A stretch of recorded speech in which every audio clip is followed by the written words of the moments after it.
요한복음 17장 3절에서 5절 한 목소리로 합독하도록 하겠습니다. 함께 읽습니다. 시작. 영생은 곧 유일하신 참 하나님과 그가 보내신 자 예수 그리스도를 아는 것이니이다. 아버지께서 내게 하라고 주신 일을 내가 이루어 아버지를 이 세상에서 영화롭게 하셨사오니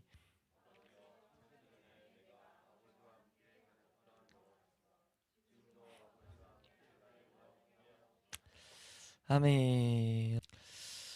네, 우리 한번 따라하겠습니다. 성자의 영원한 신성.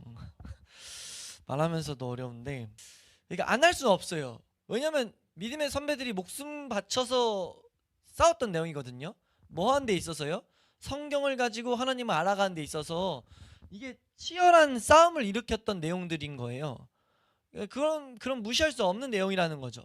아울러서 이건 성경에서 우리에게 나타내고 있는 내용인데 어렵다고 해서 외면하는 건 사실 하나님을 알아가고자 하는 그 마음을 안 가졌다고 하는 게 마땅한 거죠. 근데 우리가 말씀대로 걷는 이 길을 걷다 보니까 말씀대로 하나님의 살아계심, 하나님과의 교제 이런 것을 갈망하며 나가다 보니까 우리에게 주어진 건 뭐밖에 없습니까?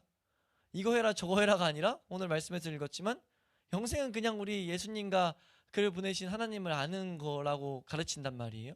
하나님이 영생이란 것이 아는 것이라고 말했는데 우리가 그걸 알아가는 일에 소홀히 한다는 것은 이거는 대단히 그러니까 믿음을 사용을 잘못하고 있다는 증거예요.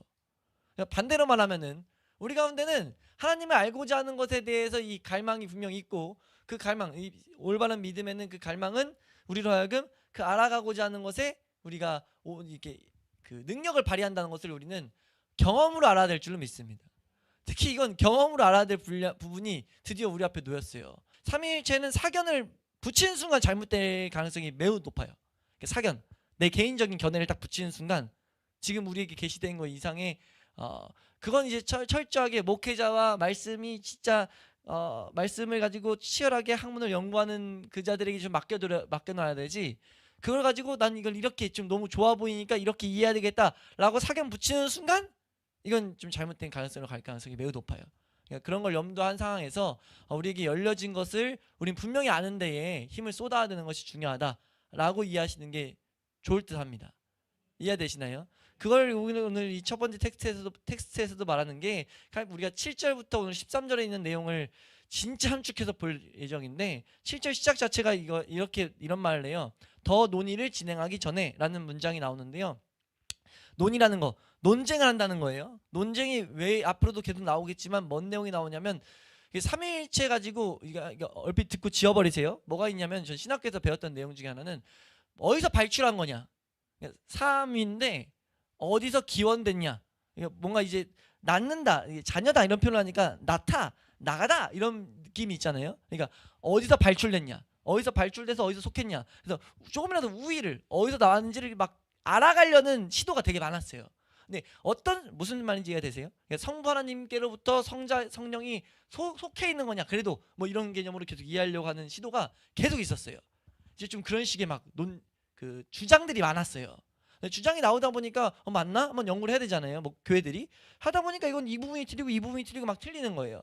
그러니까 그거에 대해서 아니다 이건 발출 아니고 막 하는데 그걸 몇백 년 동안 또 지나고 막 하면서 결론은 방금 말했듯이 그런 거 하나님이 계시해 주신 거 외에는 스탑. 우리가 알 수 있는 거 아니야. 더 이상 알려고 하지 마. 삼위일체는 인간 이성으로는 이해할 수 있는 개념이 아닌 것을 다시 한번 정리하면서 그 부분에 대해서는 정리 안 다루는 게, 왜냐하면 그 부분을 굳이 성경에선 막 알아라 라고 말하지 않거든요. 분명히 말하는 건 왜 말하냐면은 삼위 하나님의 사역이 독립적이다는 분명히 알아야 된다는 거예요. 여기까지는 분명히 알아야 된다는 거죠.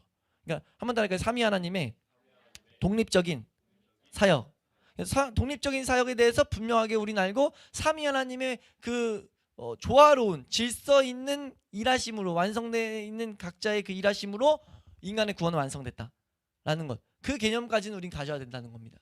이해되세요?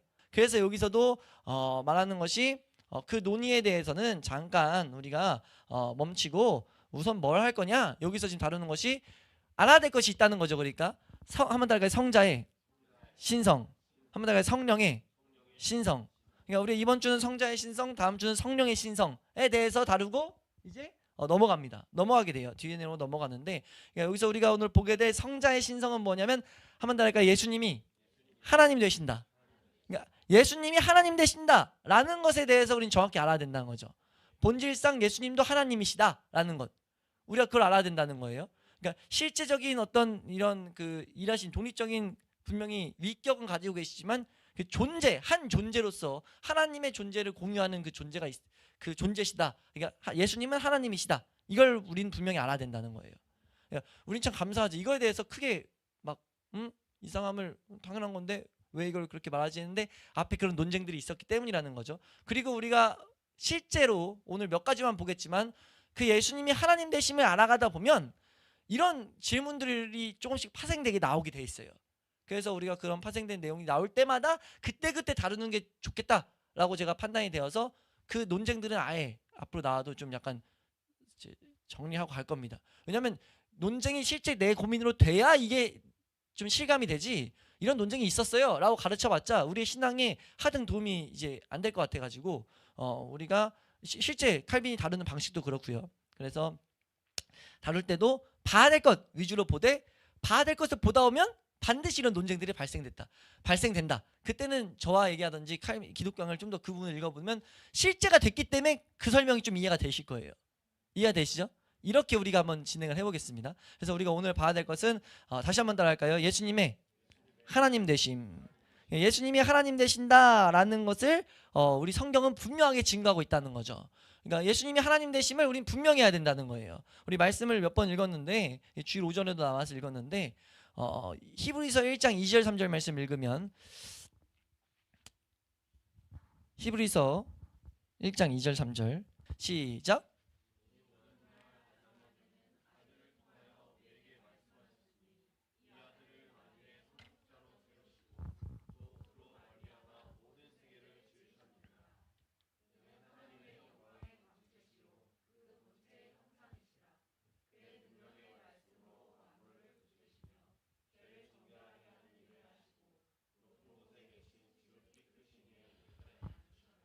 잘 보시면 성자 예수님, 예수님이 하신 사역이라고 설명하면서 뭘 말해요? 만물을 붙드시는 것도 지금 예수님 사역이라는 거예요. 그리고 죄를 정결하게 하시는 것도, 높은 곳에 계신 지극히 그래서 우편에 앉으신 예수님에 대해서 분명 가르치는데, 그 예수님이 온 세계를 지으셨다. 근데 그 세계를 지은 게 성경에서 보면 하나님 말씀이라고 해요. 그러니까 하나님, 성부 하나님의 말씀, 그러니까 그 말씀의 본질이 예수 그리스도다. 이 설명까지는 우리가 그러니까 분명히 성경에서 말하고 있다. 그러니까 예수님은 하나님의 본질 되신다. 이런 것들을 분명하게 우리에게 언급하고 있다는 거죠. 그래서 우리 요한복음 1장 1절에서 3절 말씀도 한번 보면요. 요한복음 1장 1절 3절 말씀 함께 읽겠습니다. 시작.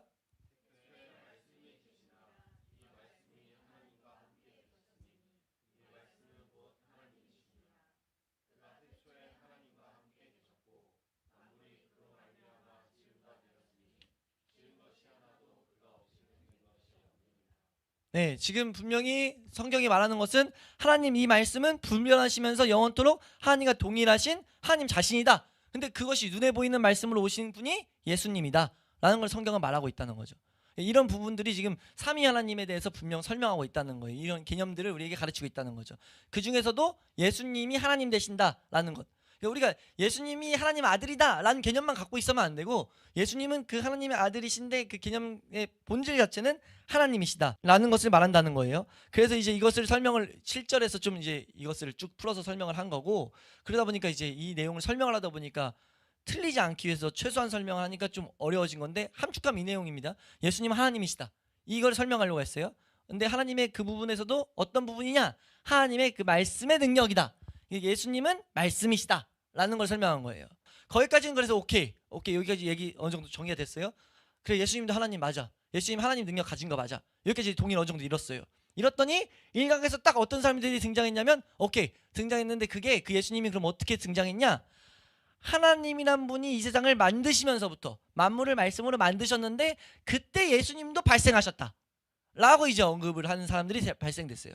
뭔 말인지 알겠어요? 별 사람들이 다 있었죠. 그러니까 저 보면서 별 사람들이 다 있었다 하는데, 이건 좀 심각한, 이거는 이제 예수님에 대해서 우리 사역적인 여러모로 이제 문제를 일으킬 수 있기 때문에 들었을 때 칼빈이 극대노를 하죠. 극대노를 해서 8절의 첫 문장을 보고 또 한 번 우리 놀라게 됩니다. 보셨어요? 예. 이것 때문에 이렇게 말합니다. 한번 같이 읽을까요? 한 문장만 읽겠습니다. 시작. 여기서 몇몇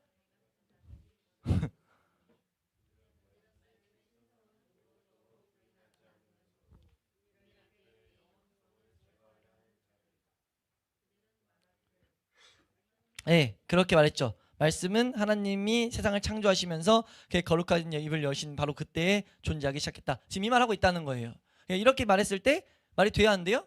말도 안 돼. 지금 무슨 말 하는 거야? 이거 도대체 이해력이. 근데 이렇게 말하는 사람들도 뭔가 자기의 주장들을 주장하려다 보니까 나오는 거예요. 이러다 보니까 이런 문제가 발생된 건데, 그거에 대해서 우리 뭐 어렵게 갈 필요가 없다 하면서 오늘 본문이 나오죠. 오늘 본문 말씀에 이제 시간의 한계를 규정하지 않고 분명 이 세상 창조되기 이전부터 예수 그리스도 하나님 함께 계신 것을 성경은 우리에게 어렴풋이 분명하지만 어렴풋이 이렇게 묻어서 가르치고 있죠. 17장은 다른 걸 설명하고 있는 내용이지만 그 가운데 이렇게 말한 이유는 예수님이 그 전부터 하나님과 함께 영원토록 하나님과 함께 계셨다라는 그 개념을 나타내고 있다는 거예요. 5절 말씀 읽어보시면 오늘 17장 5절 우리 요한복음 17장 5절 말씀에 그 내용을 설명하고 있죠. 함께 읽습니다. 시작.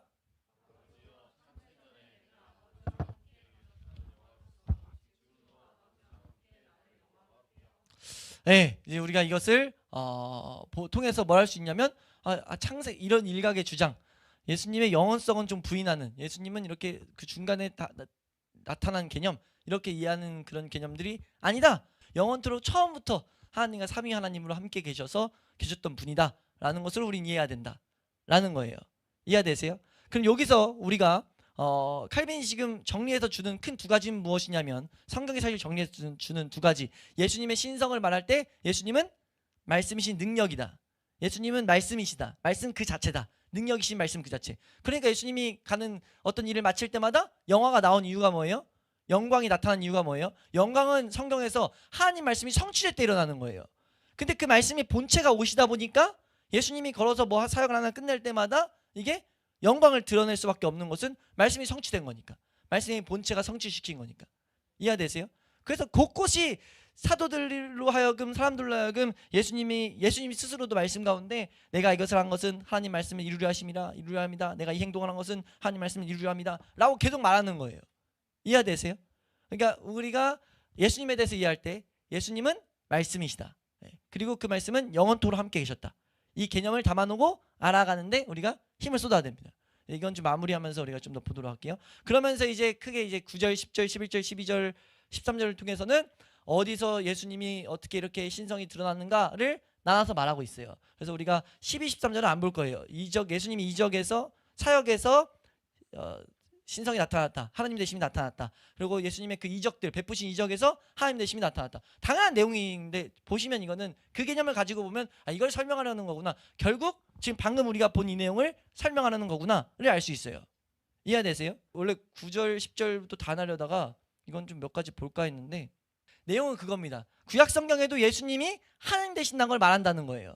제가 구약 성경은 언급하고 갑시다. 구약은, 왜냐면은 구약이 언제 예수님을 하나님이라고 했는데 라고 했을 때 우리 다른 부분은 안 보더라도 우리 이사야서 말씀, 이사야서 9장 6절, 이사야 9장 6절, 이사야서 9장은 분명하게 오실 메시아 예수 그리스도를 가르쳐서 말하고 있다는 거예요. 근데 그때 이렇게 말한다는 거죠. 9장 6절 함께 읽습니다. 시작.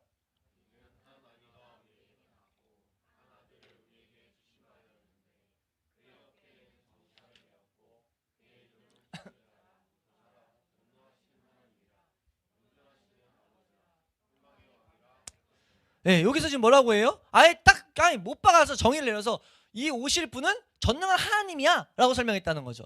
그래서 일각의 성부 하나님만 인정하는 우리 그 유대교나 어떤 일각의 종교에서는 뭐라고 말하냐면 앞에 부분은 다 그 하나님이 오실 메시아에 대해서 말한 거다 라고 이렇게 문장을 살짝 의역해버려요. 다르게 번역해버리죠. 평강의 왕만 남겨둔다, 텍스트에서 가르쳐주고 있죠. 평강의 왕이라는 칭의만 남겨두고 있다고 반론하고 있다, 이런 것들이 실제 칼빈 때 있었던 거예요.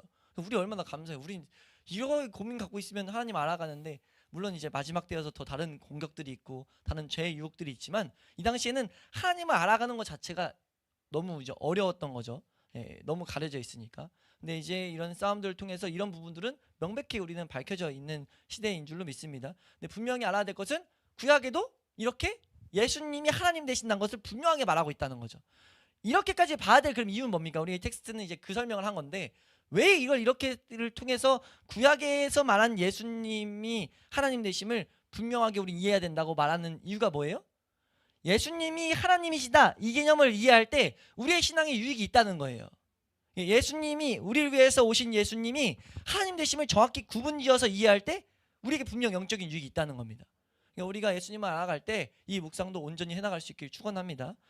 그래서 그 내용들이 이제 예레미야에서도 이런 내용이 나온다. 이 시선으로 읽으시면 이것도 이제 이해가 되고, 이거 10번에 있는 여호와의 사자 부분만 좀만 설명을 드리면 이제 예수님이 딱 나타나서 이제 예수님이 나타나서 자신을 여호와의 사자다라는 식으로 말씀했다라고 우리는 이해해야 된다고 말하는 구문이 성경이 곳곳이 나온다는 거죠. 그러니까 여호와의 사자했을 때는 천사로서 분명 등장을 하긴 해요.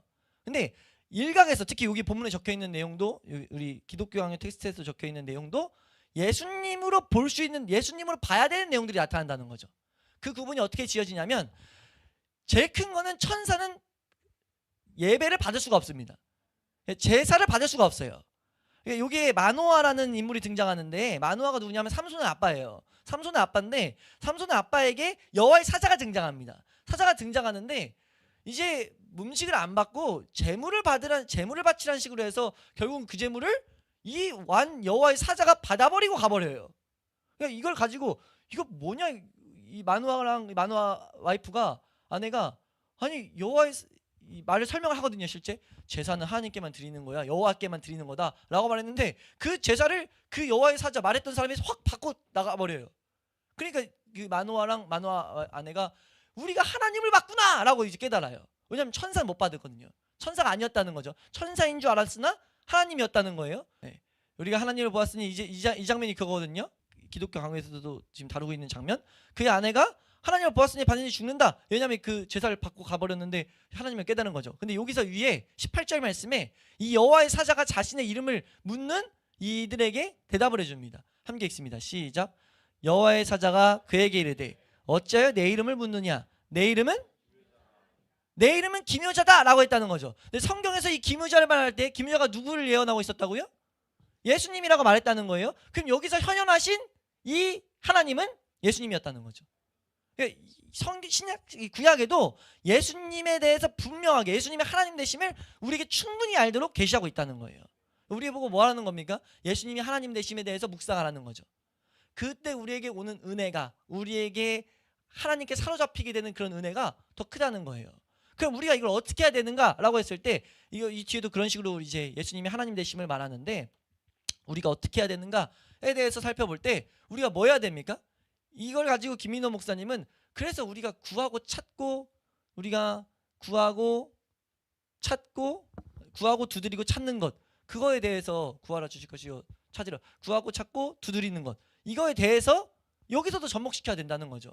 이 예수 그리스도에 대해서 알기를 구하고 힘써서 구하는 것에서 그치는 것이 아니라 우리가 찾고 문을 두드려서 알아낼 때까지 가야 된다는 거예요. 이걸 말하면서 어떤 예언을 드리냐면, 저도 이제 너무 훌륭한 예화여서 설명드리면, 우리가 대통령 만나려고 할 때 대통령 대충 만날 수 있냐는 거죠. 우리가 이 세상에서도 대통령을 만날 때, 우리가 아무렇지 대통령의 영혼이 없을 때 대통령을 만나려고 하면 절차가 있고 과정이 있고 기다림이 있다는 거예요. 이해되세요? 대통령이 뭐 옆집 친구처럼 오늘 갑자기 점심이나 먹을까 해가지고 윤석열 대통령한테 연락해가지고, 청와대 연락해서, 청와대 아니지 거기 아무튼 용산 연락해가지고 저 점심 먹고 싶은데 누구세요? 저기 대전에 사는 시민인데요. 이렇게 해서 뭐 약속 잡을 수 있냐고요. 못 잡는다는 거죠. 이해되세요? 어떻게 해야 됩니까? 우선 안 되기도 안 될 뿐 아니라 100번 1000번 해서 어떻게 된다 하더라도 시간을 잡고 기다린다고요. 근데 너무 대통령을 이 나라의 지도자를 만나고 싶어서 딱 잡았어요. 그러면 그 시간을 기다린다는 거죠. 뭐 또 그런 게 있죠. 누구죠? 미국에 어떤 그 사업가랑, 성공한 사업가랑 저녁, 누구? 아무튼 버핏인가 그 사람이 저녁 한번 먹는데 몇 천만 원? 한 끼 식사하는데 몇 천만 원이래. 그리고 대기표를 뽑아야 돼요. 근데 뽑았어. 뽑으면 뭐예요? 젠장 돈을 내가 왜 썼지 막 하면서, 이게 아니라 알기 때문에 썼기 때문에 와 뭐예요? 기다리면서 그 시간들을 인내한다는 거예요. 이 세상에서도 누구를 하나 만날 때. 근데 우리가 하나님을 만날 때 하나님이란 분을 향해 나아가는데 예수님을 향해 나아가는데 예수님의 이 신성을 깨달으러 나아가는 그 과정 가운데 기다림이 없을 수 있겠냐는 거죠.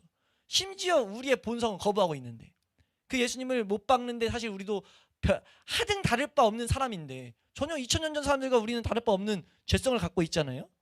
근데 그 우리가 하나님 앞에 나아가는데 하나님이 절차를 만들어 두신 걸 가지고 왜 이렇게 절차를 만들어 두고 아이 진짜 귀찮게 내가 하나님 만나주는 것처럼 이게 잘못되어 있는 개념이라는 거죠. 우리가 분명히 알아야 될 건 예수님은 철저히 하나님의 본성이세요. 삼위일체도 힘든데 또 하나 힘든 게 뭐냐면 예수님은 두 본성을 가졌잖아요. 인성과 신성을 가졌다고요. 우리가 본 건 신성이에요. 신성을 말할 땐 철저하게 하나님 되심을 말한다는 겁니다. 이 부분은 우리가 닮을 수도 없고 감히 범접할 수도 없는 부분이에요. 우리가 이걸 말하면서도 한 가지만 마지막으로 언급하고 지나가면요, 예수님과 연합한다고 말할 때요, 우린 예수님과 연합해야 돼요. 이해되시면 아멘. 근데 연합할 때 철저히 연합은요 예수님의 인성갑니다. 신성은 전혀 조금도 가미되어 있지 않아요. 신성을 우리 보고 따라하라고 하지도 않습니다. 그러니까 우리가 예수님이 병 고쳤으니까 똑같이 고쳐야 된다? 허락하신 데까지만이에요. 그거는 예수님 하셨으니까 연합했으니까 다 할 수 있겠지? 이렇게 말하는 사람이 있거든요. 이건 말도 안 되는, 성경을 제대로 안 보니까 발생되는 일이라는 거죠. 그건 하나님이셨기 때문에 사역을 완성하시러 오셔서 그런 일들을 행하신 거고, 우리에게 나타나는 이적은 그런 게 이적이 아니라, 물론 그런 이적도 성령의 은혜 가운데 주시긴 하시죠. 예수님 하신 일들을 감당하시게 한단 말이에요. 근데 그 말이 우리가 예수님과 연합했으니까 나도 다 할 수 있어가 아니라는 거죠. 물론 인성에서 보이셨던 모습은 다 할 수 있어요. 예수님 말씀하시잖아요. 예수님 죽으셨던 것처럼 죽을 수 있어요. 예수님 인내하신 것처럼 인내할 수 있고, 겸손하신 것처럼 겸손할 수 있어요. 뭐 할 때요? 예수님과 계속 연합할 때, 십자가 앞에서 연합할 때 그런 일들이 발생합니다. 근데 그 연합이 기적은 아니라는 거죠. 그러니까 그 연합은 오히려 거룩이고, 그 연합은 오히려 더욱더 하나님을 갈망하는 거고, 그게 예수 그리스도의 인성과 연합해서 나타나는 우리에게 주는 유익인 거죠. 근데 이걸 우리가 이런 식으로 공부를 안 하면 두 개 짬뽕 시켜가지고 예수님과 연합이면 다 연합이지 뭐, 이런 문제가 발생되기 때문에 성경은 나누고 있다는 거예요.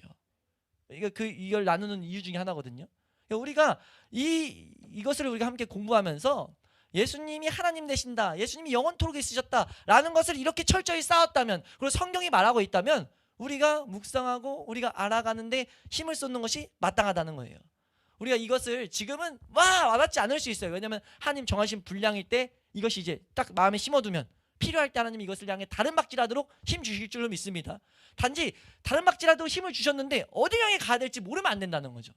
하나님이 이걸 향해 가라고 딱 말할 때 예수님의 신성을 알아가기를, 이럴 때가 분명 온다는 거예요. 그때 우리는 뭐 해야 되는 거예요? 우리가 이 예수님 알기를 더욱더 구하고 우리가 찾고 두드려가면서 우리는 기다리는 거예요. 그때 인내함이 우리에게 기쁨으로 다가올 수 있기를 축원합니다. 아는 만큼 기쁨일 거예요. 하나님이 이걸 향해서 어떤 알아가고자 하는 마음을 주신 게 이제 부르시는 건데, 알아가고자 하는 마음을 주셨어요. 그때 우리는 이걸 정확히 알고 있다면, 정확히 계속 보고 있다면, 예수님 하나님 되심을 우리는 그걸 조금이라도 제대로 이해하고 있다면은 그 일에 있어서 힘을 쏟는, 시간을 쏟는 모든 것들이 아깝지 않을 줄로 믿습니다.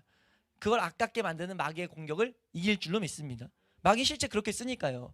실제 안다고 직접 실감 안 나게 한다는 그런 느낌을 줘서 예수님 알아가는 게 너에게 무슨 도움이 됐는데, 예수님 알아가는 게 뭐가 있는데 라고 하는데, 워렌 버핏? 그 사람이랑 아무튼 그 사람이랑 한번 밥을 먹어서 그 유익을 얻는 것을 안 사람은 가치가 있으니까 쓰는 거예요. 아니면 그냥 마땅히 내가 이렇게 성공에 따라 나타나기 위해서라도 쓴다고요. 뭔가 나타나기 유익이 있으니까 쓴다고요. 근데 뭐였기 때문에? 그거 쓰는 사람은 뭔가 발견했기 때문에 쓰는 거예요. 자기가 발견한 것을 위해서도 쓰는데, 이 세상을 만물을 주관하시는 그 말씀이신 하나님을 만나는데 우리가 나아간다. 그거를 발견한 자는 기다림도, 그 안에 있는 열심도, 그걸 쓰는 데 있는 인내해야 될 여러 가지 사건도, 나를 쳐서 복종하게 하는 어떤 것도 힘들지언정 장애물이 되지 않는다는 거죠. 포기하게 될 내용은 아니게 된다는 거예요. 그래서 우리가 이것을 정확히 알아서 하나님이 예수 그리스도에 대해서 다른 박질을 하게 하실 때 우리 기쁨으로 다른 박질할 수 있는 우리 축동 회복의 교회 모든 우리 성도님들 될 수 있기를 축원합니다. 아멘. 네, 우리 이렇게 보시면 될 것 같아요. 이렇게 보시고 성구들 찾아보시길 바래요. 우리 성구들 위주로 보는 게 좀 더 복되거든요. 특히나 9절부터 13절 사이에 있는 예수님이 하나님으로 어떻게 묘사하고 계신가? 어떻게 나타나고 계신가? 왜 그럼 이 가운데 이런 예수님이 등장했어야 되지? 이런 식으로 우리는 알아가야 된다는 거죠.